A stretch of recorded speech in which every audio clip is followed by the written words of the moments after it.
The Islamic State of Iraq and Syria, or ISIS, is getting desperate, said Chief Pentagon spokesperson Dana White at a recent news conference. White said thousands of ISIS fighters are surrendering to Iraqi security forces and Syrian democratic forces. They are getting desperate, she said. Civilians are running towards the Iraqi security forces and Syrian democratic forces, because they know they are the good guys.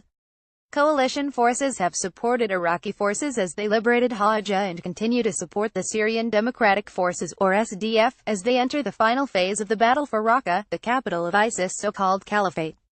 More than 6.4 million Iraqis and Syrians have been liberated from the grip of ISIS, a territory about the size of California, White said. The coalition will continue to strike ISIS wherever the group raises its head, and coalition service members will track foreign fighters fleeing from the region who hope to foment terror in other parts of the globe. But the credit belongs to the forces on the ground in Iraq and Syria, said spokesperson White. Local forces in Iraq and Syria have fought valiantly to liberate cities from ISIS, she added. It is because of their efforts and their tremendous sacrifices that I can say ISIS is on the run. The government force in Iraq and a cohesive and deadly coalition partner force in Syria have made the difference in the effort to turn back the terror group.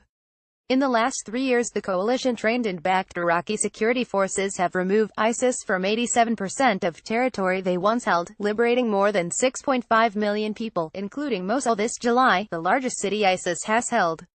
In Syria, the SDF, a force of Kurds and Arabs, are united in the fight against ISIS. After more than 4 months of operations, Raqqa is more than 90% cleared. In Raqqa and elsewhere across Syria, our focus remains on reducing risk to civilians, said Colonel Ryan Dillon, Combined Joint Task Force Operation Inherent Resolve spokesman, while continuing to pursue and defeat ISIS terrorists at every opportunity as they retreat into the remaining held areas in the Middle Euphrates River Valley.